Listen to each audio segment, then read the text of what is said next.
трансляцию из Уфимского аэропорта, куда сегодня прибыла награда «Звезда Героя России» Минигали Шеймуратова. Это историческое событие сегодня освещать будем мы, я, Евгений Романов, кандидат исторических наук Рамиль Рахимов, а также начальник отдела Национального архива Республики Башкортостан Зульфар Гатиатуллин. Мы находимся в комментаторской кабинке. Рамиль Насибулович, сегодня для республики, для всех жителей момент исторической справедливости. Да, сегодня объединяются две даты. Две даты – это 23 февраля 1943 года, день трагической гибели генерал-майора. И сегодняшний день, 9 мая 2020 года, 77 лет прошло с той поры.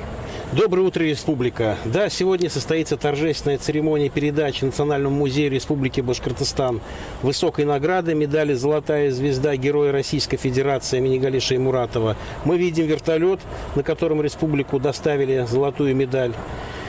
И ожидаем, что сейчас начнется вот эта очень интересная церемония. Хайырлы республика, хурматлы телевизор караучылар. Да, мы видим, что в Уфимском аэропорту выстроился почетный караул для передачи звезды героя. Рядом видим кортеж, который будет следовать сегодня по Уфе. И мы будем рассказывать вам. Звезду доставил военный комиссар нашей республики, генерал-майор запаса Игорь Харченко, поскольку звезда все-таки от Министерства обороны Шеймуратова. Вот мы видим прямое включение. Да, вносит звезду героя.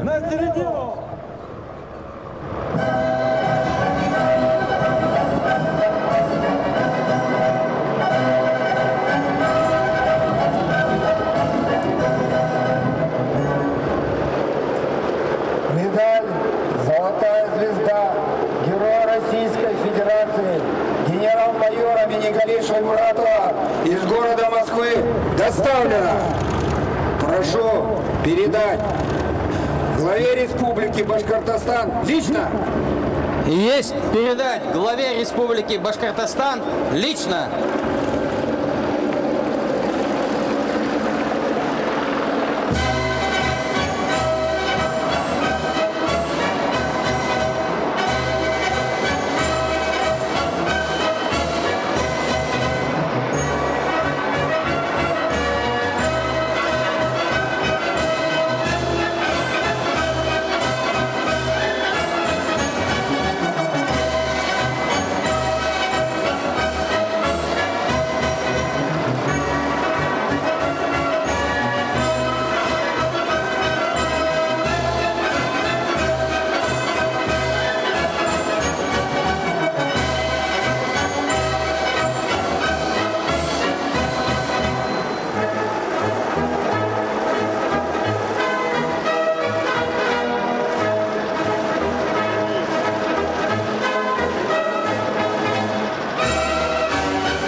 Ну что ж, звезду героя принял подполковник Злобин Николай Анатольевич.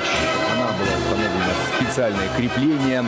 Ну и в сопровождении кортежа награда направляется сейчас в Уфу. В составе почетного кортежа автомобиль УАЗ, мотоциклы К-750, М-72, бронетранспортеры БТР-80 с почетным караулом, а также автомобили инспекции, ГИБДД и, естественно, телевизионных служб, которые ведут трансляцию этого мероприятия. Шулай итеп, хөрмәтле телевизор караучылар, алтын йондызлы почетлы кортеж озатуында баш калабыз Өфөгә алып киттеләр. Почетлы кортежда УАЗ автомобиле, К-750 һәм М-72 мотоциклдары, БТР-50 бронетранспортеры, почетлы каравыл, хәрби автомобильләр инспекция автомобильләре, юл хәрәкәте хәвефсезлеге дәүләт инспекциясы, Башкортстан юлдаш телевидениега. Ну и, наверное, расскажем немного про героя, который принял звезду генерал-майора Шеймуратова, Николая Анатольевича Злобина. Он несет службу в территориальном управлении Росгвардии по республике. Ну и, наверное, следует объяснить, чем вызван такой выбор. Ну, здесь еще, наверное, давайте отметим, что золотая звезда героя – это та медаль, которая дается герою Российской Федерации.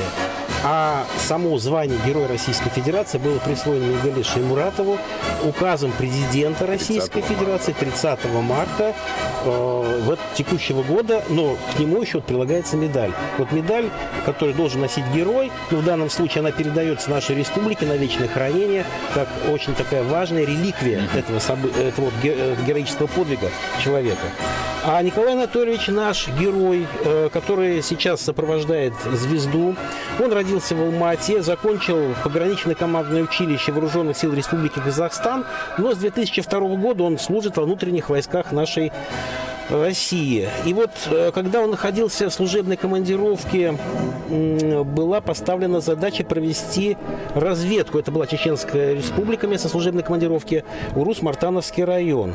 Утром 4 февраля 2010 года его группа обнаружила замаскированную базу боевиков, но оказалось, что боевиков там было очень много. Начался бой с превосходящим по численности противником. И вот в критический момент тогда еще майор Злобин, спасая жизнь своих подчиненных, приказал группе отойти на более выгодный рубеж, а сам стал прикрывать отход. И вот, обеспечивая прикрытие отхода, он получил ранение в грудь, но не покинул поле боя. Превозмогая боль, он бился до конца, потерял сознание, но врачи спасли жизнь отважного офицера. И вот указом президента Российской Федерации 4 августа 2010 года за мужество и героизм, проявленное при исполнении воинского долга, майору Злобину Николаю Анатольевичу было присвоено звание Героя Российской Федерации. Вот такому герою поручено сопровождать нашу сегодняшнюю золотую медаль. Да, личность, конечно, действительно достойная. Вот мы видим сейчас кортеж выезжает из аэропорта Уфа. Медаль, кстати, является знаком особого отличия высшего звания Героя Российской Федерации, присваиваемого за заслуги перед государством и народом, связанные с совершением геройского подвига. Звание Героя Российской Федерации, или неофициально Герой России, относится к отдельному виду наград, высшим званиям. Да, и вот в случае присвоения лицу этого звания по закону, оно присваивается указом президента Российской Федерации, на родине героя должен быть установлен бронзовый бюст, соответствующий надписью. А само звание было учреждено 20 марта 1992 года и продолжило традицию присвоения в 1934-1991 годах звания Героя Советского Союза. И вот сейчас мы видим среди героев России летчики-космонавты, военнослужащие, участники Великой Отечественной войны, летчики-испытатели, спортсмены, разведчики, ученые и многие другие выдающиеся люди нашей современной России. Но общее число известных присвоений звания Герой Российской Федерации по состоянию на 30 марта 1113 человек. Но речь идет об открытых. Да, Рамиль Всеволодович, вот мы видели сейчас указ о присвоении звания Героя России. Есть небольшие разночтения. Написано Минигалею Мингазовичу Шеймуратову. Дело в том, есть что какая-то разница? здесь никакой проблемы нет. Многие заметили это разночтение. Да, мы привыкли что его наградные документы готовило Министерство обороны, потому что это генерал-майор. И, соответственно, в документах Министерства обороны он значится так, как его записали когда-то в далекие 20-е, вернее, 19-е то есть они годы. опираются на архивы. Да, они никогда не поменяют этого имени и отчества. И вот иногда, когда мы делаем поиски мемориал от погибших бойцов, говорим, что фамилия же неправильно, так не пишется фамилия. Ну вот так бойца записали, вот она Министерство обороны так и будет читать. Поэтому это понимание как Министерство обороны. Сейчас новые правила прочтения тюркских имен и отчеств, фамилий, и поэтому мы говорим так. Это разночтение, оно понятно, что разные звучания название тюркского имени и в данном случае еще отчества было записано вот в одном варианте так, в другом таком. Здесь никакой, так сказать, проблемы мы не видим. Но, насколько мне известно, самого Шеймуратова в армии называли Михаил, да? Михаил Михайлович, по-моему. Ну, дело в том, что в те годы, вот в годы Великой Отечественной войны, была, что ли, не мода, такая вот традиция, где были сложные тюркские имена или монгольские имена, там тоже было много разных кавказских имена. Люди делали, в таком славянском варианте. И вот он был Минигали, Миша. Как вот, это такая, в общем, традиция была того времени, мы должны это просто понимать. Давайте немножечко расскажем про биографию героя. По-моему, родился он в 1899 году, поправьте, если ошибаюсь, 15 августа. Это По была старому стилю. достаточно бедная семья. И работал Минигали Мингазович в пароходстве. Что-то там было связано, да, с речным пароходством бельским. Он устроился в Бельское речное пароходство, участвовал в навигации матросом. 2 навигации он прошел, пароход «Урал», мы это знаем. И если бы не гражданская война, не революция, гражданская война, может, он был бы и речником, и, может быть, каким-то капитаном Шеймуратовым. Жизнь ведь мы не знаем, как бы получилось. Но случилась революция, и здесь, я так понимаю, он уже принял тогда еще осознанное решение. Он не записался в Колчаковскую армию, он скрывался. Хотя был призыв, да? Да, он скрывался, и есть информация, что в одном месте он скрывался, прятался. А потом, когда была уже территория нашей республики стала советской, фронт ушел на восток, он записался добровольно в ряды Красной армии и принял участие в боевых действиях на Восточном фронте, но был ранен. Вот он был ранен, и, соответственно, судьба могла опять стать. То есть коренной перелом в его судьбе — это как раз вот 1918 год, когда он все-таки принял решение после ранения продолжить военную службу, и он пошел уже на учебу офицерскую, на казанские кавалерийские курсы, да, и там он начал уже учебу как будущего нашего героя, да, генерала. А вот принял решение он тогда, в 19 году, хотя и мог, он был ранен, остаться на гражданской. Вообще есть свидетельство, якобы и в детстве он был еще достаточно озорным мальчишкой, и не знаю, как на башкирском звучит, да, в огне не тонет, в воде не горит. Было такое прозвище?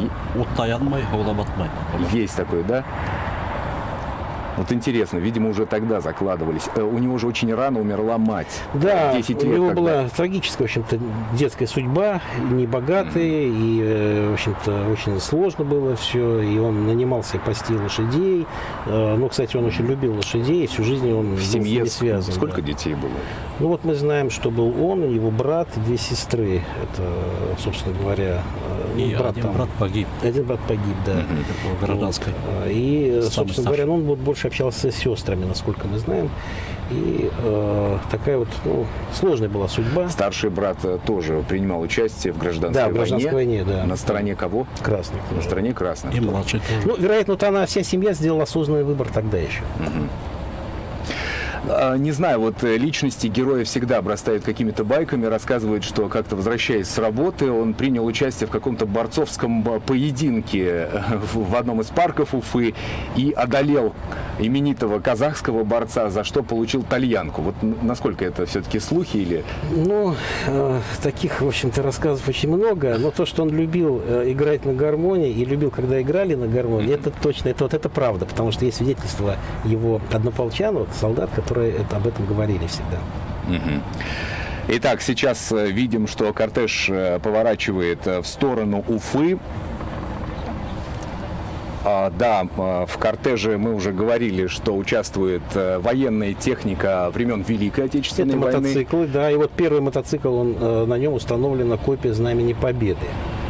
А остальные 2 мотоцикла мы видим с колясками, они несут знамена, флаги Республики Башкортостан Российской Федерации. А, соответственно, мы видим сам УАЗ, где везут высокую награду, на нем укреплено копия знамени 16-й гвардейской Черниговской 4-жды орденоносной башкирской кавалерийской дивизии, но это боевое знамя воинской части, которое дается Президиуму Верховного Совета СССР. У дивизии было 2 знамени, которые дала Президиум Верховного Совета БАССР, с которым она воевала воевала с 42 года, а в 44-м еще получил вот боевое знамя, которое, собственно говоря, с Министерства обороны. И вот в данном случае установлено такое еще знамя, с каким она тоже воевала с 44 года. А дальше на БТРах установлены флаги. Это Росгвардия, вооруженные сухопутные войска, военно-морской флот, военно-космические, воздушно-космические силы. И, соответственно, да, и вот мы видим вот эти флаги, которые символизируют все рода войск. То есть Да, БТРы кстати, показывают, что вся вот наша, так сказать, армия с золотой медалью. Она участвует сопровождает в этом эту медаль событии, да, в церемонии. для того, чтобы ее доставили в музей. Кстати, вот сейчас ведутся съемки с очень интересного оборудования. У нас в республике такого не было. Называется Russian Arm. Русская рука. Это интересный такой большой гигантский штатив, который позволяет снимать, давать ровную четкую картинку в движении. Насколько мне известно, вот эти вот ребята, профессионалы, они участвовали в съемках открытия Керченского моста. Также принимала участие вот эта установка. Ну, продолжается движение кортежа. Сейчас поближе к Уфе. Наверное, стоит заметить, что сегодня звезда проедет по главным улицам Уфы и вернется на Советскую площадь для передачи звезды Национальному музею. Сегодня также отметим, уважаемые телезрители, День Победы. Это у нас проходит в таком пандемичном, грубо говоря, режиме. И сегодня тоже, кстати, идут бои. Только бои, вот они идут в лабораториях, где ученые ищут срочно лекарства. Да, по и находятся на опасных передовой болезней. уже коронавирусной. А врачи в больницах, они на самой передовой смертельным вирусом борются сейчас. Большое им спасибо за их труд, это подвиг. Да.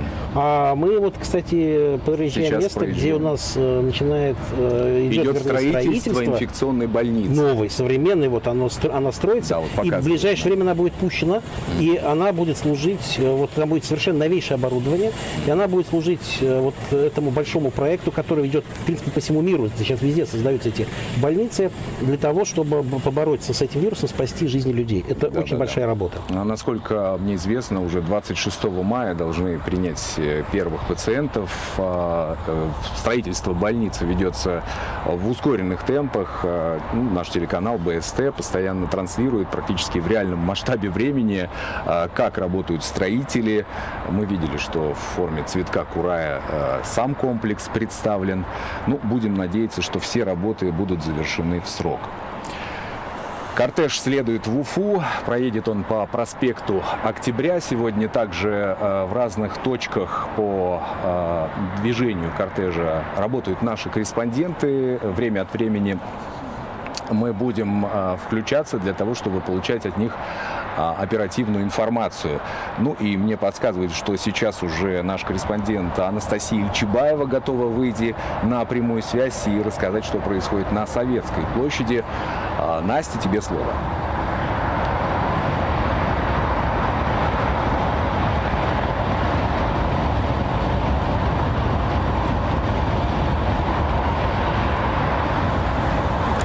Добрый день, Евгений. Приветствую телезрителей. Советская площадь уже готова встретить золотую звезду Героя Российской Федерации. Сейчас все в ожидании колонны. За моей спиной находится красная дорожка, по которой уже скоро пройдет Герой Российской Федерации Николай Злобин и передаст награду в руки главы республики Радию Хабирову.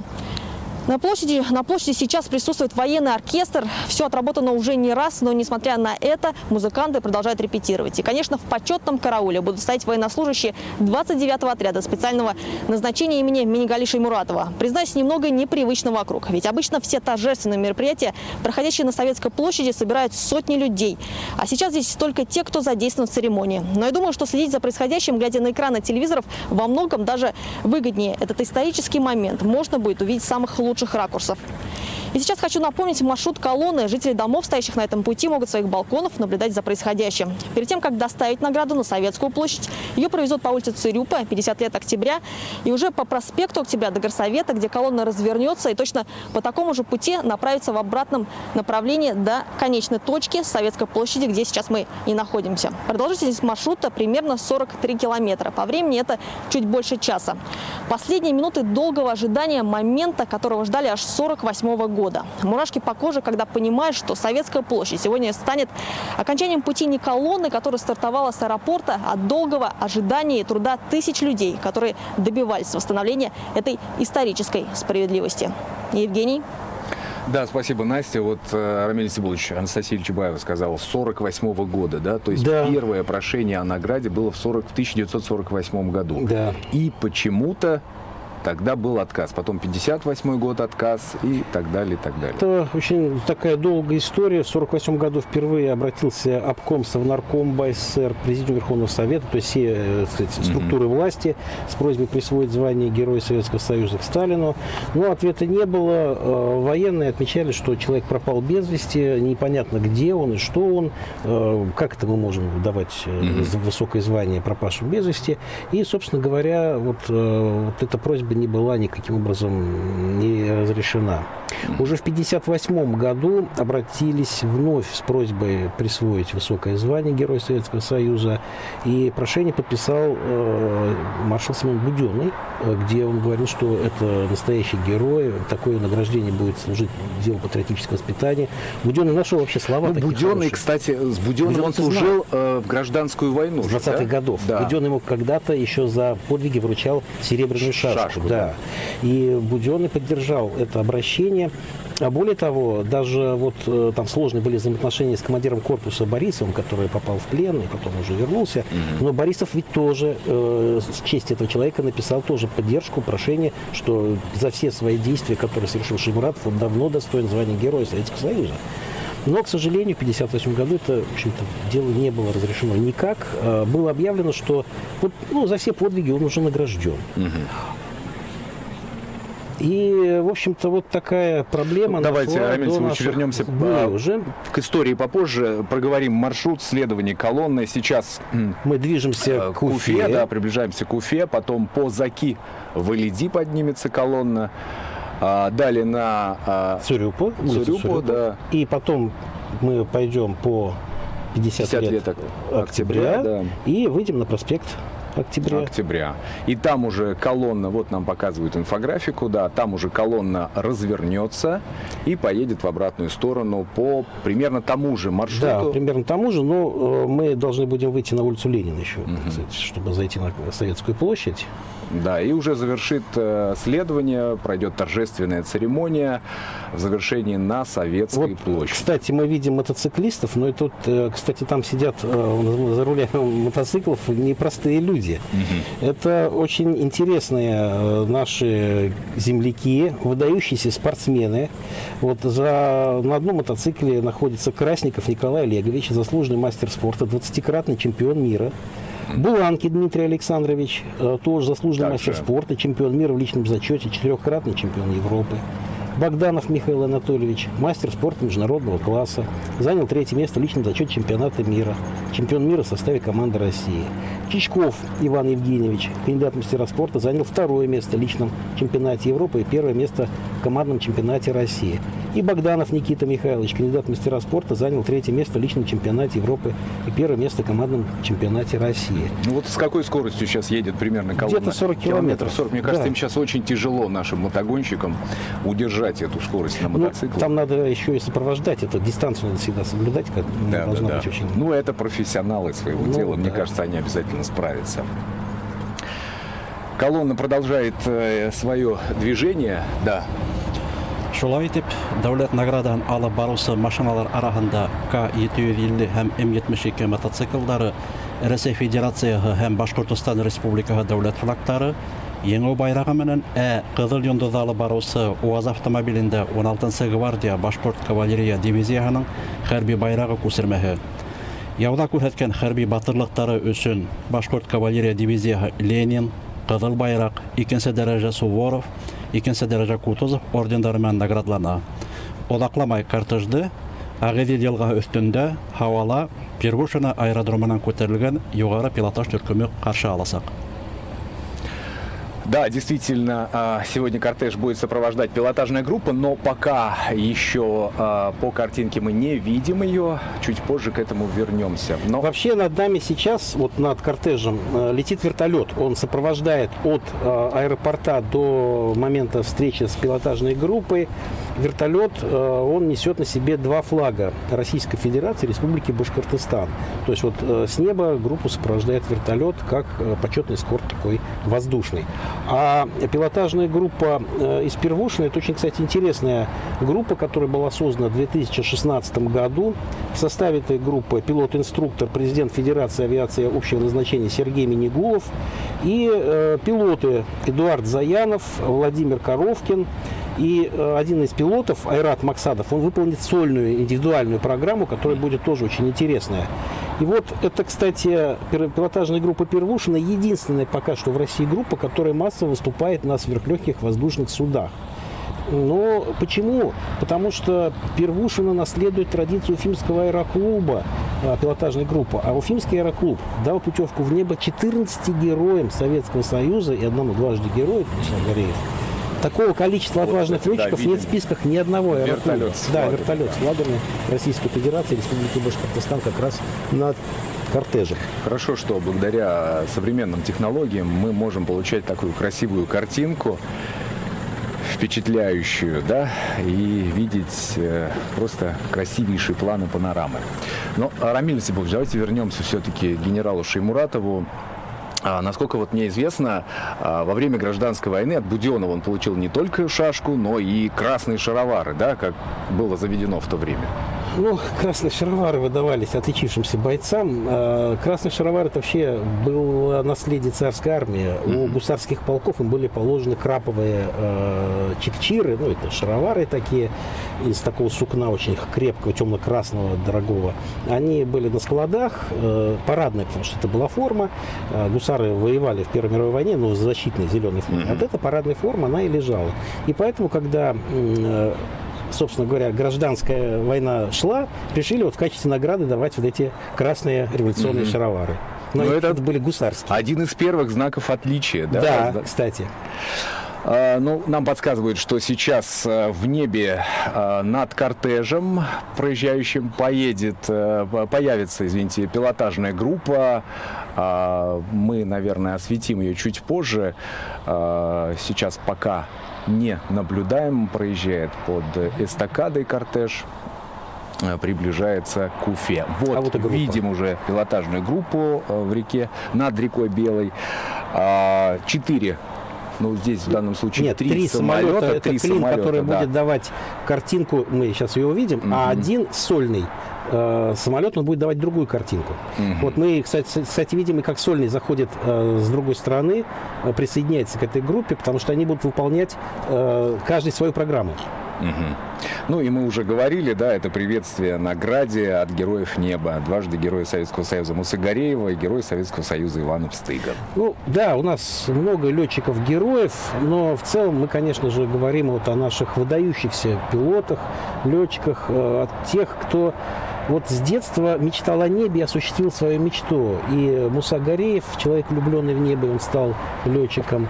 И маршал авиации Иван Пстыга, человек, который начал войну уже в первые дни и прошел ее. Это, в общем-то, героические люди. Вот они как раз и с неба приветствовали когда-то наших бойцов и помогали им на земле продвигаться, бомбили врага, штурмовали его. И Муса Гореев, он был летчик-штурмовик, а Пстыга — это авиация бомбардировочная. Вот. А, соответственно, здесь вот как бы привет от наших героев, соколов, этой награде нашего земляка. Минигали Шеймуратов выбрал кавалерию. Почему, вот, как вы думаете, был именно такой сделан выбор? Ну, он учился сразу же в Казани на кавалерийских курсах. Там, собственно говоря, другого такого выбора не было. Но, вероятно, у него еще была все-таки любовь к лошадям. Вот, он мог, наверное, где-то записаться в пехоту, но, вероятно, человек, который вот уже хотел быть кавалеристом, он и стал кавалеристом. И если вот мы посмотрим, любые фотографии берешь его верхом, где Шеймуратов верхом, Это абсолютно правильная классическая посадка. Это человек, который ощущает лошадь. И лошадь сама-то ощущает, кого она на себе, так сказать, несет. Это видно. И она играет под ним. Это видно, что лошадь понимает вообще, кто этот всадник. А вот мы, кстати, видим это здание, где кавалерийских курсов в Казани. Оно сохранилось. Это была бывшая духовная семинария до революции. Потом были красные кавалерийские курсы. А сейчас это корпус университета Казанского. Это здание сохранилось. Вот там учился Шеймуратов. Осваивал начало, вот, азы военной профессии. Ну вот, насколько мне известно, сам Шеймуратов знал несколько языков ведь. Казахский, уйгурский, Шеймуратов знал огромное количество языков восточных, да, китайский, уйгурский, потому что он закончил специальный факультет, восточный факультет Академии имени Фрунзе. Причем с отличием он закончил по первому разряду. Он знал европейские языки, французский, немецкий, английский. По-французски он умел читать, а знал хорошо немецкий и английский. И, соответственно, человек был разносторонних вот таких дарований.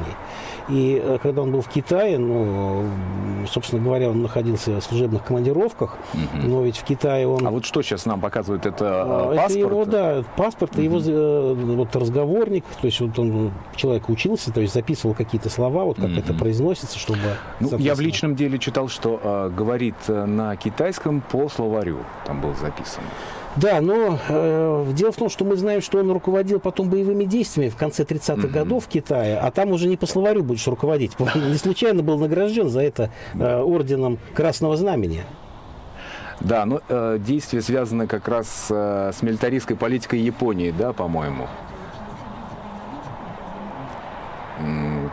Япония тогда не скрывала своих притязаний на территорию России, на территорию Китая, и поэтому, видимо, Шеймуратов был отправлен, да. По просьбе китайского руководства, это, во-первых, потому что китайское руководство тогда только создавало свою будущую национально-освободительную армию, которая сейчас у них есть. Но понятно, что это была полупартизанская армия. И воевать с японской армией, современно, оснащенной, подготовленной, они не могли. И поэтому они, конечно, просили у Советского Союза помощи, прислать инструкторов, специалистов. Но там была очень сложная обстановка в самом Китае. И были не все коммунисты. Это какие годы, получается? Вот первая его командировка, когда он приехал туда в 1936 году, он вообще был под именем белогвардейского офицера, который как будто бы белогвардеец, иммигрант, живет там в Китае, умеет военный опыт и готов вот помочь китайским товарищам. Военспец, который делится... Да, за какую-то, так сказать, вот идею. И там было очень много, там, по-моему, рыбалка была, и другие, они тоже были под видом белых офицеров, иммигрантов. И вот мы, да, знаем китайский язык, да, готовы вам помочь. А уже вторая, вот когда он в Кантон приехал, командировка, где он участвовал в боевых действиях, то там он уже был приглашен по просьбе китайского руководства, там коммунистическая партия уже контролировала. И там, соответственно, он был инструктором и участвовал в боевых действиях. То есть Шеймуратов к началу Великой Отечественной войны, он имел опыт, не только дипломатический опыт разведчика, он имел опыт командования войсками в Джеймс бою. Бонд был, да, своего времени. В принципе, да. Это вообще очень интересно, вот если посмотреть на его фотографии, он был физкультурник, он катался на коньках, значит, на лыжах. Очень много в, кстати, аттестациях об этом и написано. Отличный физкультурник. То есть, и человек, который был дружен со спортом. Я уж не говорю про верховую езду. Он подтянут, очень и выглядит внушительно. Даже на фотографиях можно это заметить. Но есть еще данные, что он служил в охране Кремля, да, по-моему, в 20-е годы. Насколько в конце 20-х годов есть такая информация, но мы сейчас ее разыскиваем. Вы ведь знаете, историки все-таки опираются в первую очередь на документ, на источник, и поэтому мы все эти версии сейчас прорабатываем. И вот пока что я вам не могу сказать, да, утвердительно и какие-то даты точно, потому что, необходимо посмотреть на эти документы. Мы сейчас работаем над этим вопросом и уточнением биографии героя нашего, это обязанность наша.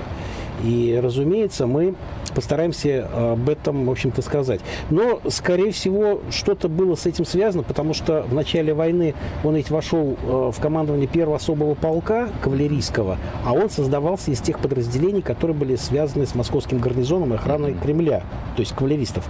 И, в общем-то, наверное, да. Но это надо еще уточнять. Вот мы видим, над кортежем проходит вертолет с флагами Российской Федерации и Республики Башкортостан. Да, а скажите вообще, насколько много белых пятен сейчас в биографии Шеймуратова? Или уже все документы известны, рассекречены? Нет. И... Нет. Мы документы сейчас, они рассекречиваются, работаем. В 20-е годы вот фигура пилотажа делается сольная фигура пилотажа. Это белый дым. И сверхлегкий самолет нам показывает вот такие очень красивые фигуры воздушные, которые очерчены белым дымом. 20-е годы практически нам мало известны. Судьба становления будущего командира, рост его. Учеба в Академии Фрунзе нам понятна пока что. Есть у нас и документы, и аттестация. Тема Китая, что-то знаем, многое не знаем еще. Но то, что знаем, это и так. Это засекречено. Да, пока что засекречено. Но то, что сейчас рассекречится, то, что мы узнаем, это так просто удивительно. И вот потом он работал в управлении разведки, был во главе отдела. Это засекречено, это 40-41 год. И затем в составе первого особого кавалерийского полка. Он же был в корпусе Доваторова. Да, Льва Доваторова. И за оборону Москвы, кстати, и за героизм он получил тоже вторую награду высокую. Орден Красного Знамени. Да, и в 41 году получить такой орден, это тоже надо было совершить подвиг. Кстати, вот мы до конца тоже не знаем, а какие подвиги он там совершил. Там за что-то ведь дали. Вот это надо тоже уточнить. Но он защищал Москву. При том, что в коннике, да, Ну, там Вторую они делали- мировую называют войной моторов, да. Казалось бы, как могут с саблей, шашкой, да, скакать в атаку на танки бронированные против пулеметов. А вот все равно получается так, что кавалерия находила применение себе. И Кавалерия даже- находила применение. Дело в том, что все армии того времени имели в своем составе кавалерию. Вот иногда люди смеются, но это только отсталая Красная Армия. Нет.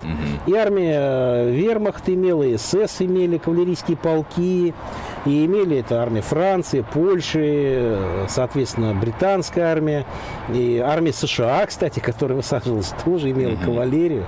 Вот мы видим, пилотажные группы сейчас присоединятся к нашему кортежу. Вертолет уходит с позиции, которая может помешать работе пилотажной группы.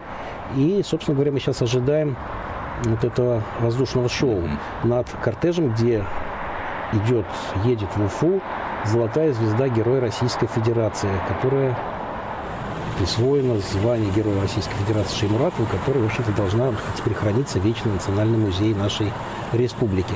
И кавалерия была. Ну, кавалерия, конечно, это была ездящая пехота. Не надо уж думать, что все ходили только Ну с да. шашками или саблями, Достигали рубили определенной там. точки, Да, спешивались. спешивались. Это была быстрая возможность передвижения войск. И не зависели от топлива, собственно говоря. Ну, нужен был, конечно, Да, фураж. фураж. И, разумеется, как где-то она ходила в дальние рейды. Это было вот... Это очень мобильные бригады были. Конечно, При для том, нее что дорог-то и не надо было практически. Не хороших. такие шумные, наверное, да? Ну, Да. Поэтому кавалерия использовалась. Кавалерия в годы Второй мировой войны и в годы, конечно, нашей Великой Отечественной войны, это род войск, который воевал. Ну, в большей степени, конечно, в спешенном варианте, в окопах, также с винтовками, с пулеметами, с пушками. Единственное, что у кавалерийских дивизий артиллерийская поддержка была слабой. Лишь в 1944 году в состав Башкавдивизии вошел танковый полк, вот это укрепилась артиллерийская часть, а до этого были дивизионы. Вот мы видим Вновь группу пилотажную да. Первушина, которая сейчас готовится нам показать очень интересные фигуры пилотажа.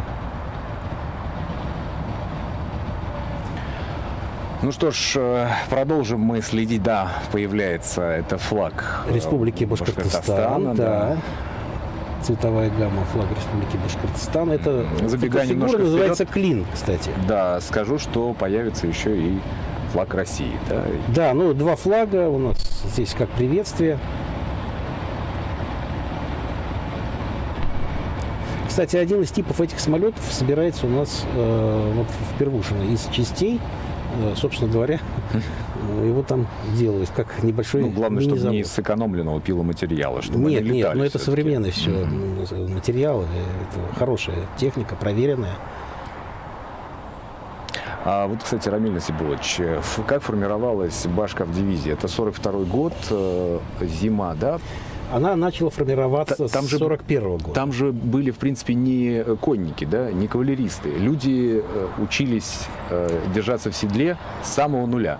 Были и кавалеристы, разумеется, потому что была традиция, и почему создавалась здесь кавалерийская дивизия, потому что когда был дан такое, значит, постановление Государственного комитета обороны, то было понятно, что надо было учитывать особенности национальной республики, что здесь традиции есть конной службы. Ну да, хотя, я думаю, в каждом хозяйстве может Да, быть. но, конечно, тех кавалеристов, которые вот браво могли скакать, их так не было, их Там надо было все-таки готовить. специфика была И своя. Шеймуратов готовил, и командиры полков, там были очень интересные, в общем-то, моменты, связанные с обучением их. Шла работа большая по сколачиванию дивизии, по обучению, вот, собственно говоря, держаться и на лошади, и не только держаться, но и, собственно говоря, воевать. И эта, в общем-то, работа была выполнена Шеймуратом в короткий срок. И комиссия, когда приехала в начале марта 1942 года принимать готовность, отметила, что дивизия готова. Ее Как можно приняли Шеймуратова бойцы? Шеймуратов появился в конце декабря, 25 декабря 1941 года. Это был назначенный наркоматом обороны командир дивизии. И, соответственно, все ожидали, что вот будет строгий уже герой обороны Москвы, опытный полковник, вот что будет, как будет. Но увидели, что да, это строгий, требовательный командир, но в то же время это человек, который был солдатами на одной волне. Это была, о нем говорили, что он был душой дивизии. И вот многие воспоминания шеймуратовцев, а я вот их еще застал и общались, они говорили, что он был очень простым в общении, никогда себя не строил, я там начальник, а вы мои подчиненные. Он своим примером учил солдат. Вот, кстати, много даже есть фотографий, где он показывает, как надо винтовку там, значит, заряжать, что-то делать. Он пытался своим примером... Он свой человек. Да, и солдаты ему доверяли. Вот за такого командира, конечно же, солдаты были готовы идти и в огонь, и в воду. И если Шеймуратов в огне не горел и в воде не тонул, то и его подчиненные тоже такие же были. Вот мы видим кортеж, у нас выходит на улицу Заки-Валиди. Да. Сейчас они направляются на Советскую площадь, да, по пути следования, следующая точка. Да, вот, кстати, мы видели в аэропорту почетный караул, и на Советской площади тоже будет почетный караул. Очень интересная воинская часть. Это 29-й отдельный отряд специального назначения имени генерал-майора Шеймуратова, войск Национальной гвардии Российской Федерации. Отряд был сформирован 18 мая 2004 года в Уфе. И за массовый героизм и отвагу, стойкость и мужество, проявленные личным составом отряда в боевых действиях по защите Отечества и государственных интересов в условиях вооруженных конфликтов, и учитывая его заслуги в мирное время, указом президента Российской Федерации 21 ноября 2012 года отряду было присвоено почетное наименование имени генерал-майора Шеймуратова. Сегодня отрядом командует полковник Дмитрий Валерьевич Косуха. Так что отряд тоже связан с именем нашего героя. И он не случайно, он заслуженно, во-первых, находится здесь, в почетном карауле. Но мы видим, что все воины на расстоянии 2 метра и в масках, потому что таковы требования сегодняшнего дня. Они в уставе даже были не прописаны, но теперь, я думаю, в уставе они тоже будут прописаны. Да, в огне не горят, в воде не тонут, но вот с коронавирусом нужно все-таки быть настороже.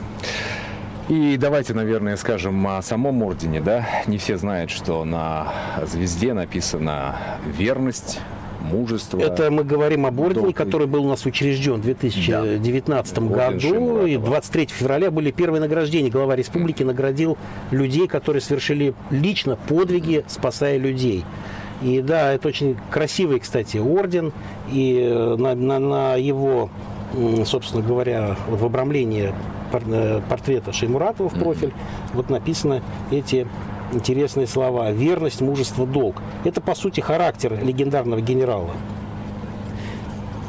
Те принципы, которые всегда верны нашим людям.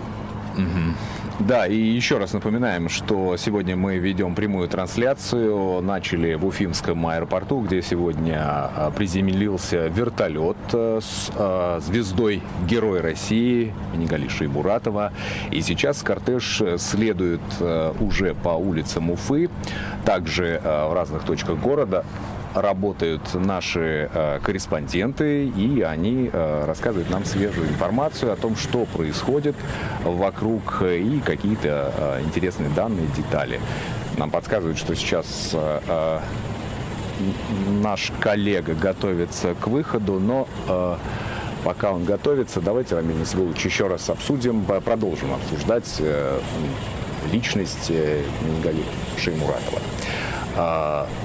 Вот вы говорили, что башкирская кавалерийская дивизия, да, была достаточно мобильным корпусом, участвовала во многих сражениях. Каким был боевой путь дивизии? Под Москвой битва. Нет. Дивизия под Москвой не воевала, сам Шеймуратов воевал. Да, в корпусе Льва-Даватора он был. Дивизия начала летом 1942 года на Брянском фронте, в оборонительных боях. Причем очень хорошо воевала. Да, продолжим чуть позже. Сейчас нам подсказывают, что готов выйти на связь наш корреспондент.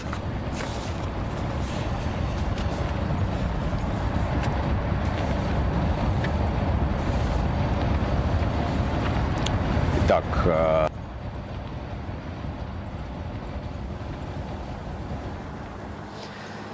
Xeyirli сәгатьтә, хөрмәтле телевизор караучылар, әлеге мәлдә мин баш каланың Совет мәйданында басып торам һәм бында алтын йондызны каршы алу өчен барыгыла әзерлек хыдыгына баскан, инде кәефтәргә, кисерештәргә килгәндә аңлатып биргегез. Совет мәйданында алтын йондызны каршы алып, уны милли музейга тапшыручылардан башка халык юк. Шуга карамастан үзеңдә меңәрләгән, хәтта миллионлаган кеше арасында торган кебек хис итәһең. Чөнки был мәлде якынайту өчен еңеү көне кебек без бергәләп бар көчебезне алдык. Башкортстан был көндә 70 елдан ашу көтте. Һәм ниһаят хаклык тергезелде. 1947-1952 елларда ла Минигали Шеймуратовка Советтар Союзы Герое исемен бирүләрен һорап, ил башкаларына хаттар җибәрелгән. Әмма улар җавапсыз кала. Тупланган документлар да ниндидер серле шартларда югала. Ни тиһәңдә Минигали Шеймуратов халык герое. Был югары исемде уга халык тарафынан күптән бирелгән.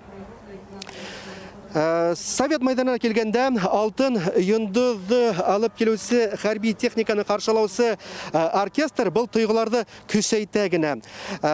Урамда барыгыла кесеһелә улыгыла яттан белгән Шеймуратов генерал йыры яңгырай. Әлбәттә, Кадир Даян хүзләренә Захир Исмәгыйлев язган йырды тулкынланмайынса башкару мөмкин түгел. Миңа легендар дивизияның каһарман командирының вафат булган йере ул вакытта инде әлбәттә Украинаның Красный Луч районы Петровский калаһында булырга туры килде. Һәм ундагы халыктың был йырды яхшы белүгенә түгел, үз телендә башкарулары хайран калдырды һәм сикһез горурлык тойгыһы уятты.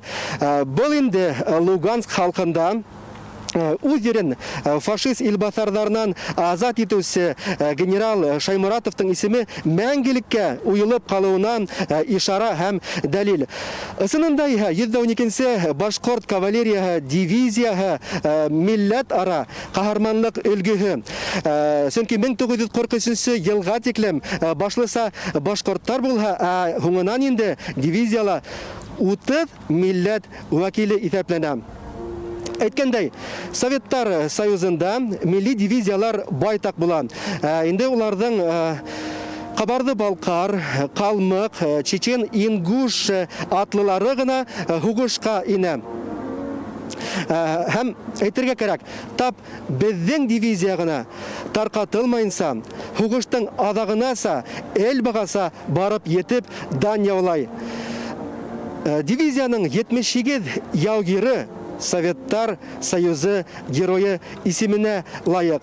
Бындай батырлыктарды күрһәткән башка бер генә хәрби бәйләнеш тә юк. Һәм бүген был югары награда 79-га йетте.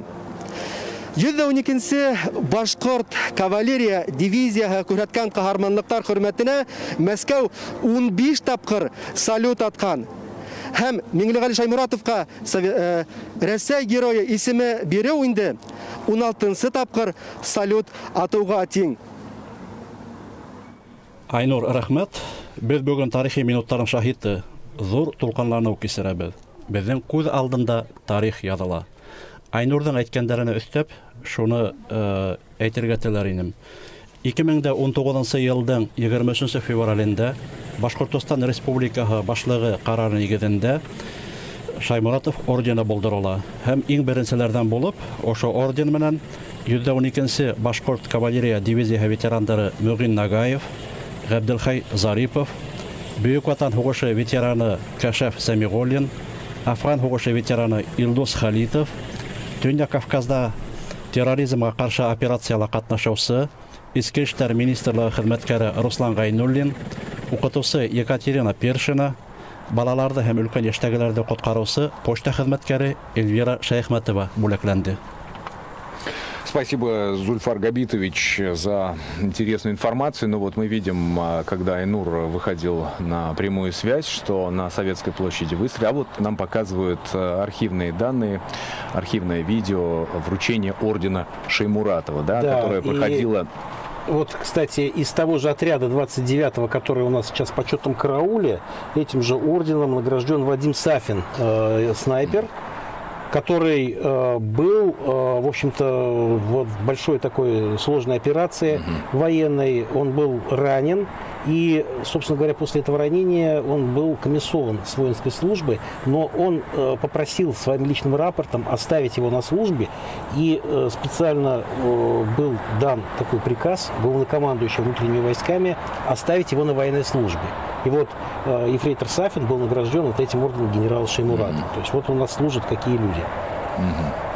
Рамиль Всеволодович, ну почему так получается, что орден Шаймуратова, да, народное признание, с 1948 года буквально просили о вручении звезды Героя тогда еще Советского Союза, теперь получается Героя России. Вот как бы интересно сам история отнесся к этому. Ну, я не знаю, как бы он отнесся, это сложно все. Наверное, с юмором, потому что человек был очень открытый, веселый, вот есть воспоминания. Он любил поддержать и песню, и когда играли на Курае, очень любил послушать. И человек, который относился, наверное, очень к жизни спокойно.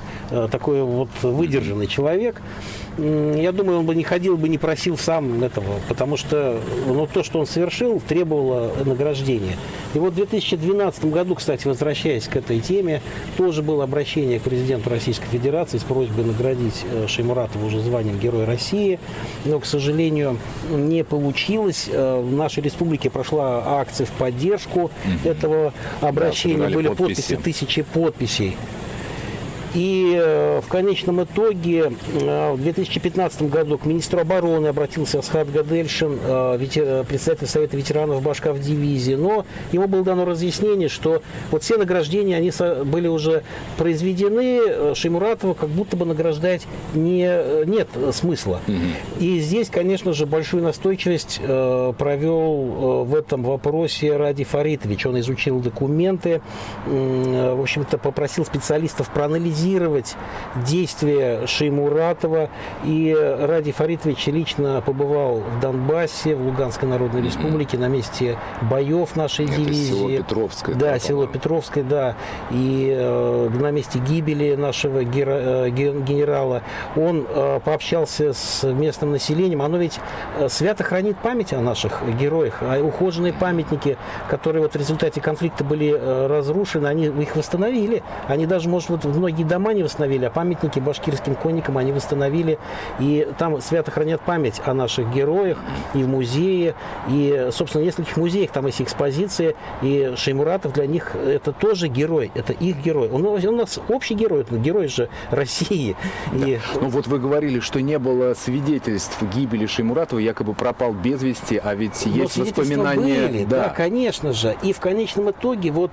местных жителей, да? Да, специалисты подобрали, в общем-то, материалы, показали, за что можно наградить Минигали Шеймуратова как именно героя. Не просто вот, погиб, конечно, погиб, это очень трагически, но погиб он, повел войска, солдатов, бой, это раз. Но он ведь и разработал, он спас знамя дивизии, маршрут. Он разработал выход корпуса, он же был замкомандира корпуса еще одновременно, и другие-то дивизии вышли практически без меньших потерь. Башкирская дивизия в силу вот этого конфликта с командиром корпуса попала, кстати, просто под пулеметный удар. Борисов и Шеймуратов. Там были сложные взаимоотношения, два генерал-майора, два конника. Но Борисов был его начальником. Да, а Шеймуратов был замкомандира корпуса. Там были сложные взаимоотношения. Шеймуратов, вероятно, имея свой опыт, предлагал провести сначала разведку, а потом выводить войска.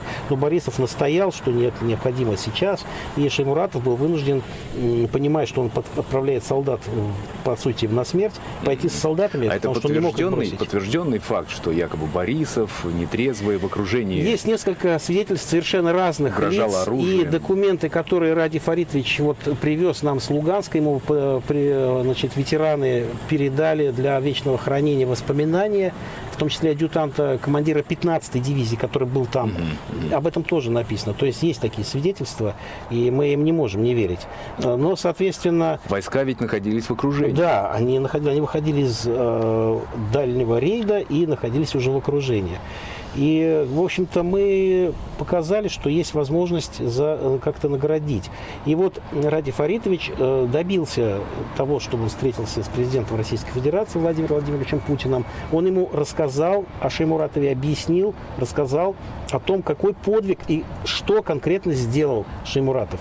На что уже президент Российской Федерации сказал, что в данном случае, конечно, имеет смысл пересмотреть прежние ответы Министерства обороны, попросил разобраться внимательно с этим вопросом, но в результате мы видим, что труд и ветеранов, которые обращались, и вообще всей нашей общественности республики, и, собственно говоря, ученых, и вот Ради Фаритович и его команды он завершается вот сейчас.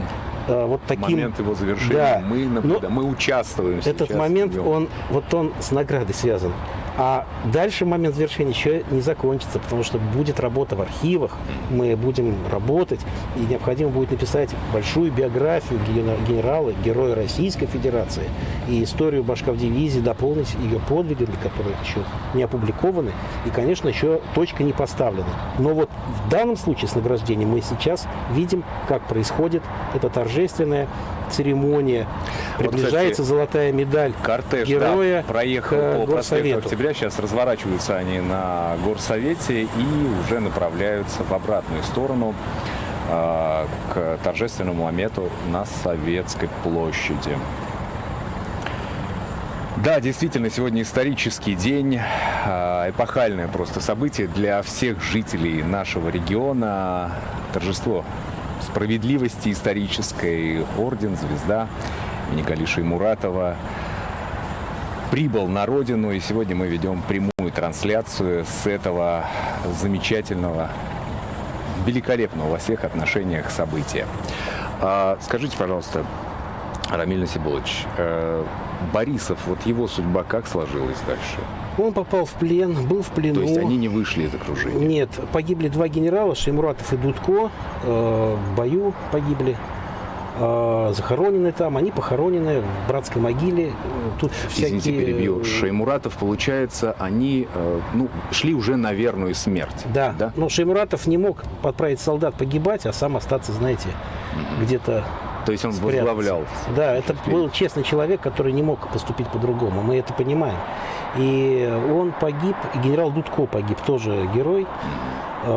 Соответственно, Борисов попал в плен, отсидел в лагерях немецких, вернулся. был... Сидел здесь, наверное. Нет, да? здесь он не отсидел. Нет, потому что Нет. пленных... Нет, это вот была особенность. Он провел фильтрационную проверку, прошел, и оказалось, что он не сотрудничал с врагом, не выдавал государственную тайну какую-то, и он просто был восстановлен в рядах вооруженных сил и в своем звании. Так, мы подходим к следующему моменту нашей трансляции. Передаем слово Екатерине Тимиряевой, которая сейчас на горсовете. Катя, ты нас слышишь? Тебе слово.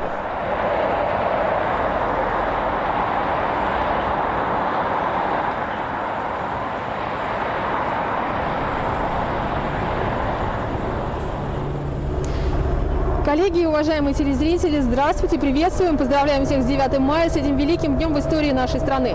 Мы находимся в Уфе, на проспекте Октября, в районе Горсовета и площади имени Ленина. Каждый год традиционно здесь проходил парад в честь победы в Великой Отечественной войне и Бессмертный полк. Кстати говоря, в прошлом году был установлен рекорд.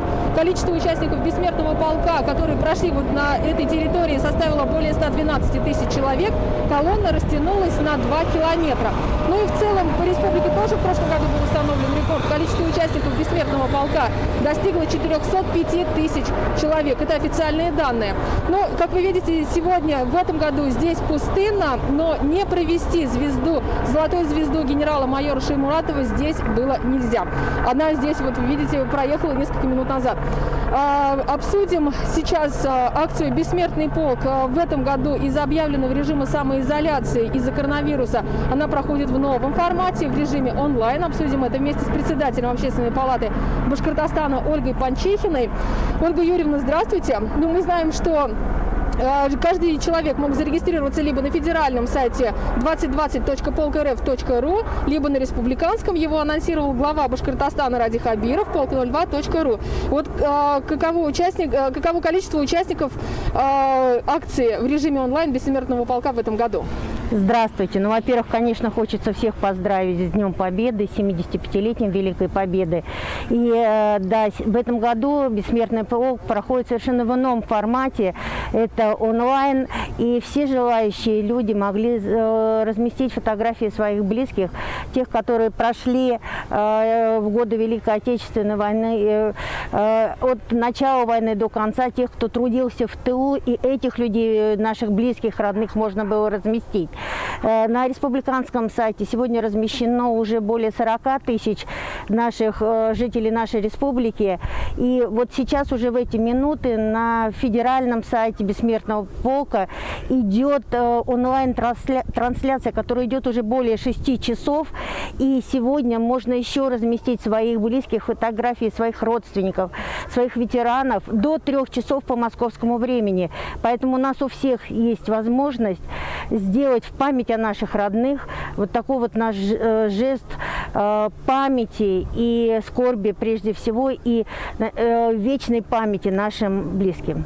Ольга Юрьевна, в 75-ю годовщину победы в Великой Отечественной войны, 9 мая, вот такое необычное. Вот что вы чувствуете в этом году? Но оно действительно необычное. Мы вот и в масках, и чувствуем, что гордость, во-первых, за наших предков, за наших близких, наших ветеранов, тружеников тыла, тех, кто позволил нам сегодня здесь стоять. Да, ситуация не самая лучшая, и мы это прекрасно понимаем, но оставаясь дома, мы можем сейчас помочь другим людям, помочь врачам, которые на передовой сейчас сохраняют жизни наших жителей. Спасибо, Поэтому Ольга Юрьевна. мы можем вот только так встречать сейчас. Спасибо большое. Ну а я напомню, что в эфире главного республиканского телеканала Башкирского спутникового телевидения будут транслироваться клипы. И на основе фотографий, которые оставили пользователи на сайтах Бессмертный полк, вот ранее их озвучил, еще раз повторю, 2020.polkrf.ru, это федеральный сайт, и республиканский polk02.ru. Обязательно участвуйте, еще есть время. Коллеги. Спасибо, Катя. Спасибо, Катя. Это была Екатерина Тимиряева. Да, Бессмертный полк в этом году тоже в режиме полной самоизоляции. В онлайн-режиме проходит polk02.ru. Можно зарегистрировать своего ветерана. Рамиль Сибулович, мы говорили с вами о моменте гибели генерала Шеймуратова, село Петровское. Да.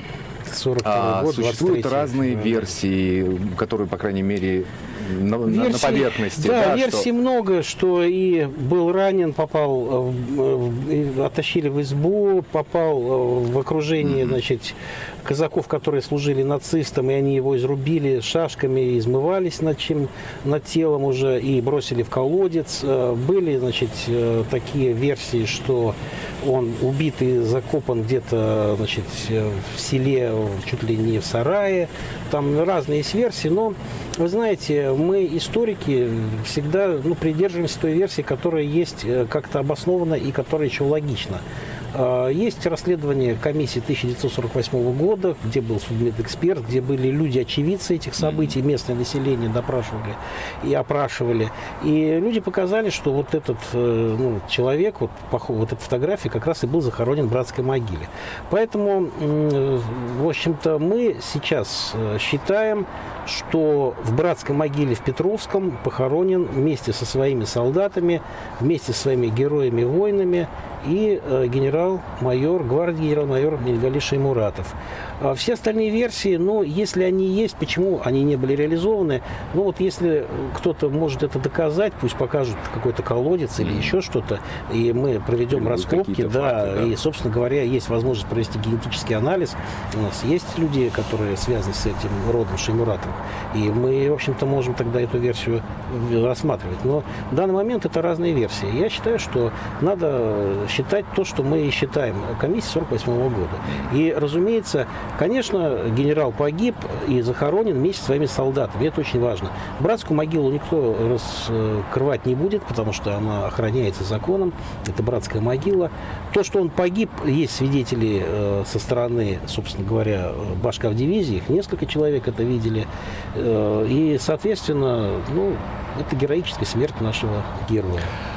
А сегодня звезда героя Минигали Шаймуратова продолжает движение по улицам столицы Республики Башкортостан. И сегодня, конечно, мы видим итог большой работы, проделанной специалистами, ветеранами, общественностью и, конечно же, главой республики Радием Хабировым. Это, несомненно, исторический день. Бүгінгі тарихи вақиғаны Башқұртстан халқы 1942 елдан бері күтті. Минигали Шаймуратовқа герой исеме берілуін ышанып күтті. Белгестер, ямағат эшмәкәрләре, ветерандар, Башқұртстан башлыгы Ради Фәрит улы Хабировтың нақышмалылығы менән халкыбызның өмете тормышка ашты. Медаль хакында берничә һүз. Бұл медаль дәүләт наградаһы. Медаль алтындан алгы ягында 2 шыма кырлы саткылы 5 осо йондоз формасында эшләнгән. Авырлыгы 21,5 грамм. Йондоздың үзәгеннән нурдың түбәһенә тиклем 15 мм. Медальдың артқы ягы шыма, уртаһына Рәсәй геройы дип язылган. Өскө нурда медальдың хан исәбе теркәлгән. Медаль калыпка илмәк һәм сынга менән беркетелә. Уның эске өлеше Рәсәй Федерация флагы ише. Өстөтле нуар тасма менән каймаланган.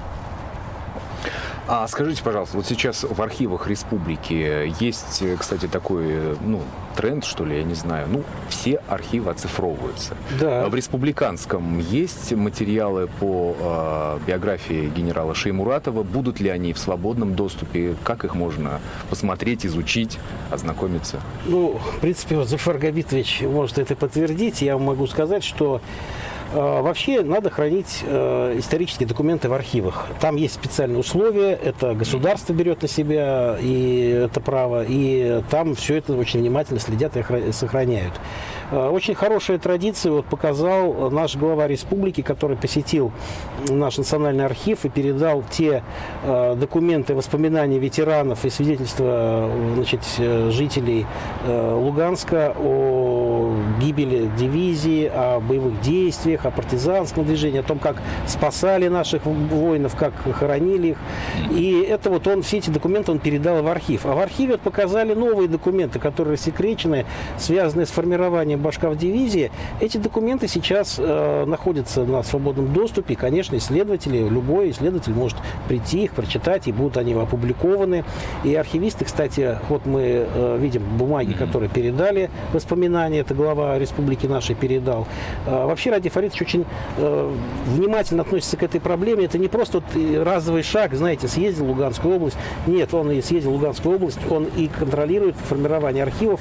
И я вообще хотел бы сказать такое обращение, что ли, к нашим гражданам. У кого есть дома какие-то очень важные документы исторические, связанные с Великой Отечественной войной и с периодом даже послевоенным или каким-то другим, пожалуйста, сохраняйте эти документы в архивах. Надо их передавать в архив, где уже сотрудники их опишут, будут хранить в соответственных условиях, и это никуда уже не потеряется, не денется. Это достанется уже следующим следователям, следующим поколениям. Это очень важно. И, конечно же, здесь Ради Фаридович дал такой пример, как надо поступать, как надо, в общем, хранить память. Вообще, когда мы говорим об архивах, там хранятся ведь не только документы, там хранится огромный фонд фотографий. И вот фотографии – это тоже очень важный источник, это документ, который позволяет нам реконструировать память о прошлом. Там хранятся и электронные документы, там вообще очень много вещей, которые, в общем-то, свидетельствуют о прошлом, хранится. Да, уважаемые телезрители, вы смотрите сейчас прямую трансляцию. Сегодня звезда героя Минигалиш. Мы комментируем все происходящее на экране.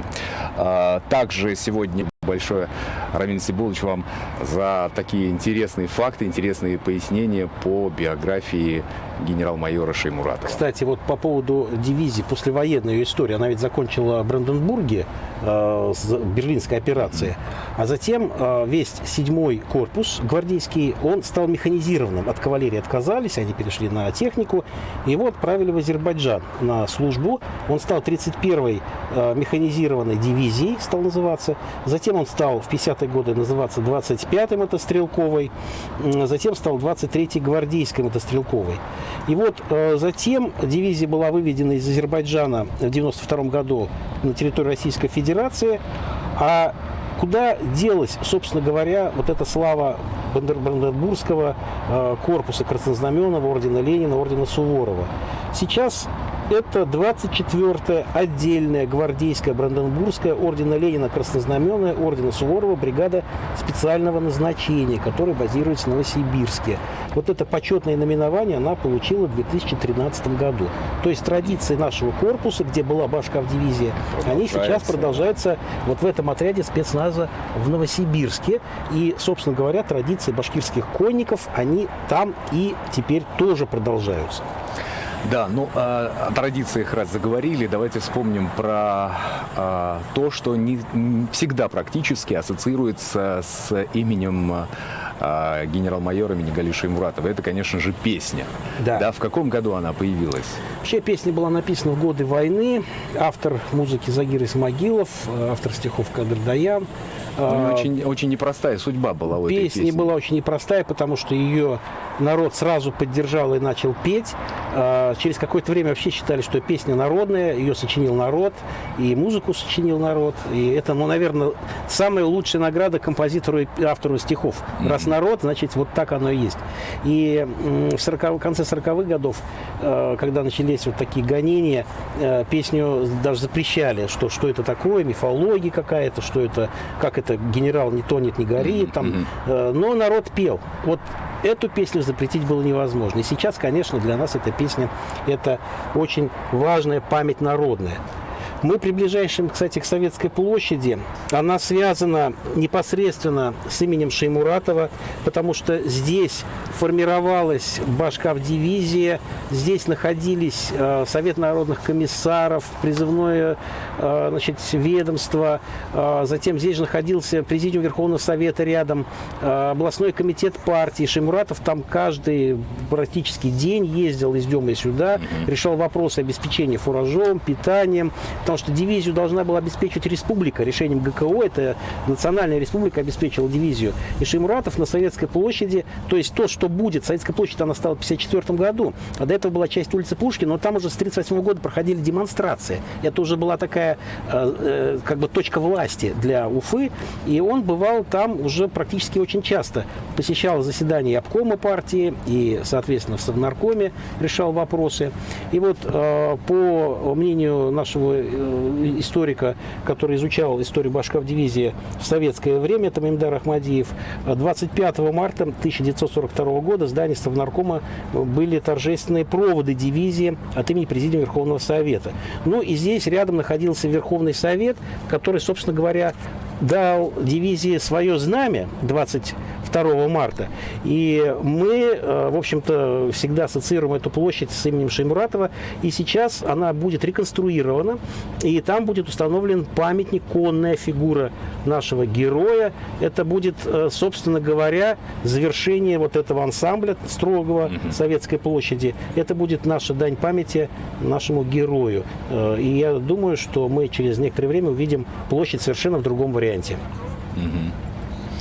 Ну, вообще в республике мы знаем, что всегда чтили память о Шеймуратове. Есть факты присвоения его имени улицам, предприятиям, школам. Вот, кстати, сейчас в эти минуты кортеж УАЗ с орденом Шеймуратова въезжает на Советскую площадь.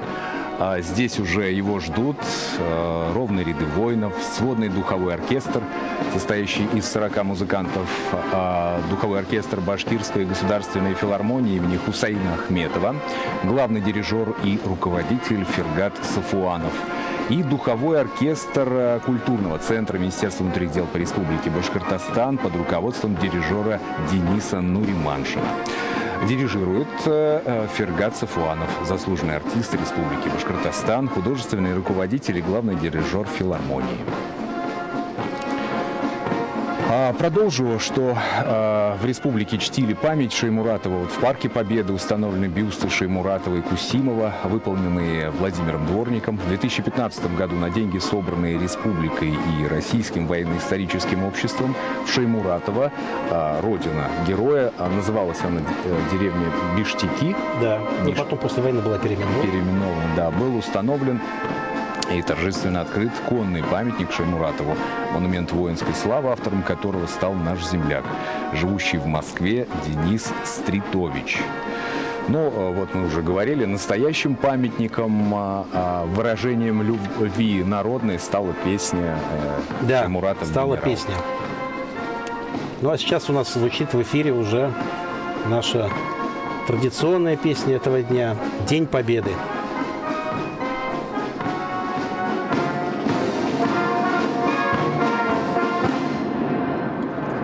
Для встречи с фронта! Наград! Слышим команду начальника караула.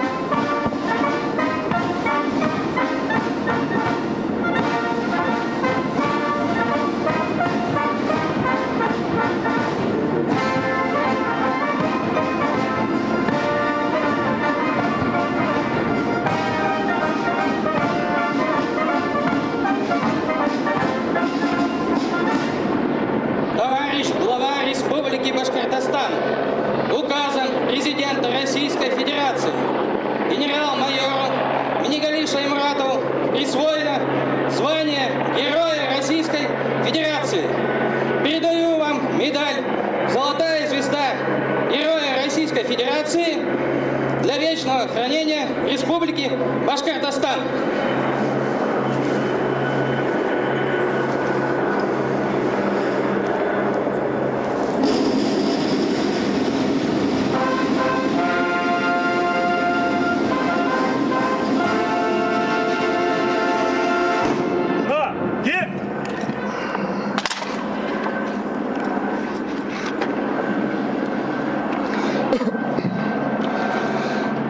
Дорогие ветераны Великой Отечественной войны и труженики тыла, уважаемые товарищи, Хурматлей Ипташтар, искренне от души поздравляю вас со знаменательной датой в истории нашей страны, 75-й годовщиной победы советского народа над фашистской Германией.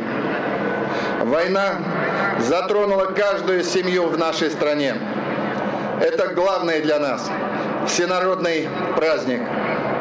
Мы активно готовились ко Дню Победы, но опасность, которую несет масштабная эпидемия, слишком высока. Поэтому президент страны Владимир Владимирович Путин принял непростое решение перенести дату юбилейного парада на Красной площади. Но мы уверены, он обязательно состоится, в том числе и в нашей республике. Оставаясь дома, мы достойно отдадим дань памяти нашим героям. Сегодня ровно в 7 вечера будет объявлена общенациональная минута молчания. Сразу после нее мы выйдем на балконы, выставим в открытых окнах портреты наших родных ветеранов. Тех, кто сражался за Родину, трудился в тылу. И от души всей страной споем День Победы. Уважаемые друзья, Башкортостан всегда славился своими батырами. Сегодня я обращаюсь к вам с Советской площади Уфы. Именно здесь, в марте 1942 года, командир башкирской кавдивизии Минигали Шеймуратов доложил руководству республики о подготовке к отправке на фронт. Наши конники храбро бились, наводили ужас на врага. В своем последнем походе генерал Шеймуратов доказал, что нет выше чести, чем погибнуть, сражаясь за Родину. Прошел не один десяток лет, прежде чем награда нашла героя. В это сложное время указ президента России о присвоении нашему земляку посмертно звания Героя России стал для всех нас проявлением высочайшего уважения к личности знаменитого комдива и к его подвигу. Об этом долгожданном событии мечтали несколько поколений нашей республики. Народ Башкортостана безмерно благодарен Владимиру Владимировичу Путину за восстановление исторической справедливости. Будем стараться быть достойными памяти великих людей.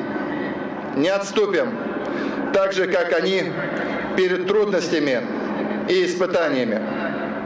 Сегодня я передаю золотую звезду генерала Шеймуратова на вечное хранение в Национальный музей республики. Это великая награда, гордость всего Башкортостана, символ подвига и несокрушимой силы духа наших земляков. Их имена всегда будут жить в наших сердцах.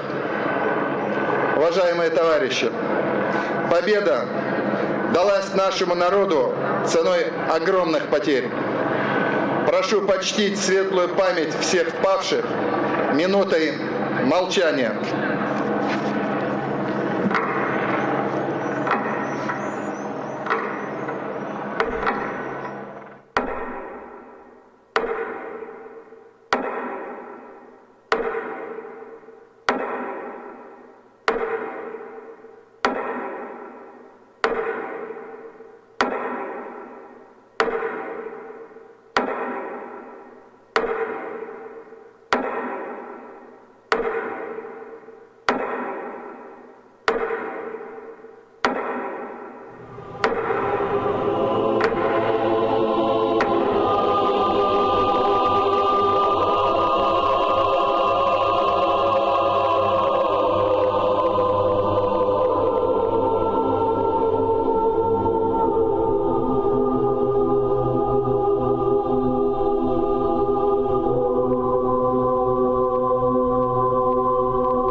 Вечная память героям, вечная слава.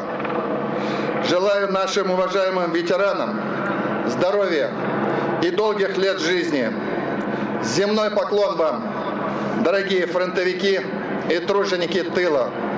С праздником, товарищи! с Днем Победы! Байрам менен, еңелгі күні менен. На плей! Чук! Налево-право! Вот! Шагом! Марш!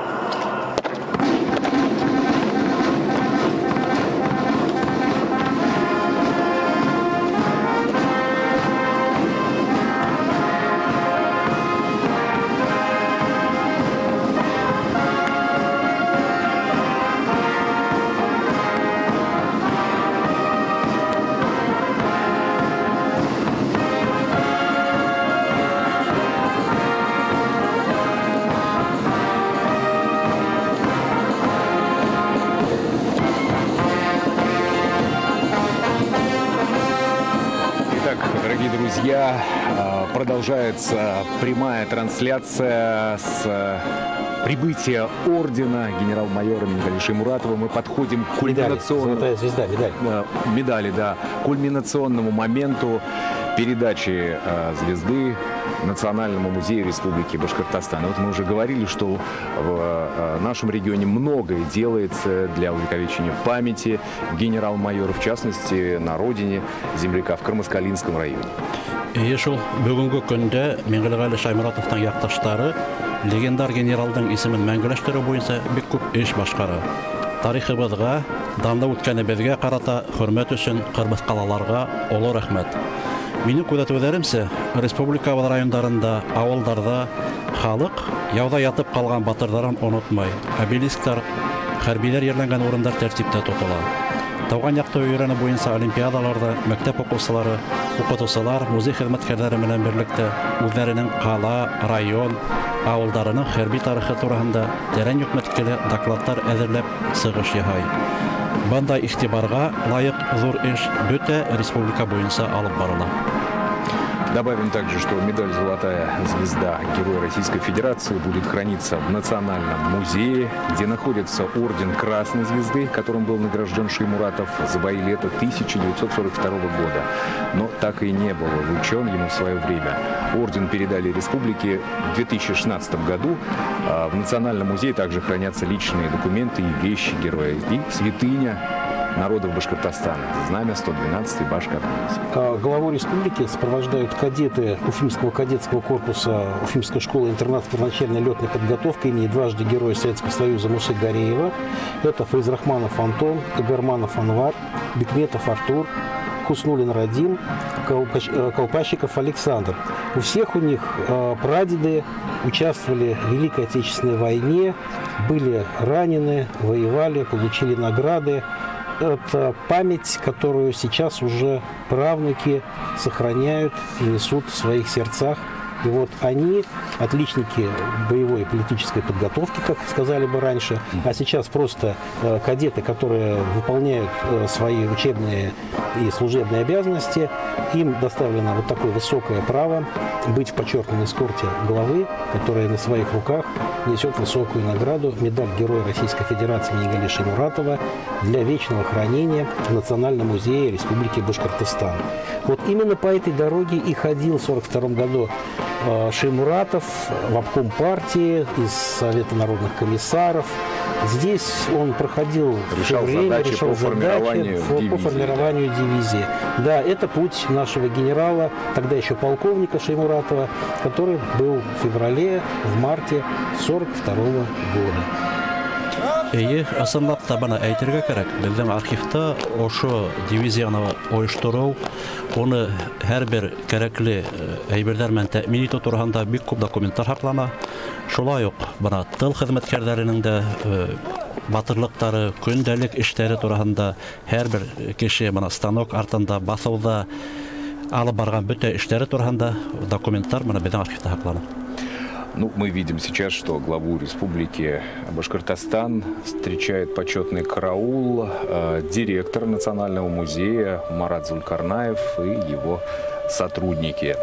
Кстати, в прошлом году музей отметил свое 155-летие. Это один из старейших музеев России. Здесь хранится память о прошлом нашей республики. Само здание музея уже как говорится, отдельная история. За каждым экспонатом своя судьба. Жизнь людей, их дела. Теперь одной из реликвий стало больше.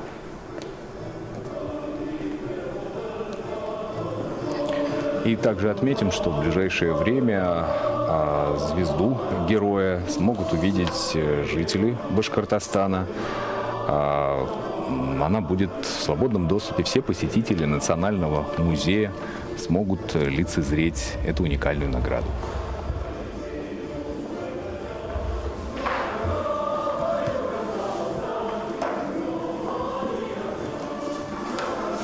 Подписывается акт приема передачи на баланс музея. Это все-таки предмет, музейный предмет. И только согласно акту он принимается на хранение. Вот теперь уже золотая звезда героя, она передана на вечное хранение в нашу республику, Национальный музей Республики Башкортостан. Такой большой на задачу выполнен. Так что пусть сохранится здесь, на память всех, в знак уважения ваших родственников, наших героев. Мы столько лет добивались. Спасибо, Рафаэль. Память о генерале и его храбрых воинах находится в наших сердцах. В прошлом году Всемирный Курултай-Башкир провел флешмоб к 120-летию Шеймуратова. В парке Ватан в Уфе около 3000 участников выстроились в форме пятиконечной звезды и спели песню «Шеймуратов генерал» на башкирском и русском языках. И сейчас все телезрители смогут посмотреть небольшой видеоролик об этом мероприятии. Ну а мы завершаем прямую трансляцию торжественной церемонии передачи в фонды Национального музея Республики государственной награды Российской Федерации Героя России, медаль «Золотая звезда». Меңлегали Шаймуратовка тере йондоз. Башкортостан Юлдаш телеканалында калыгы. Байрам менен барыгыздыла. Бүйөк еңүү байрамы менен. С праздником, друзья! До новых встреч!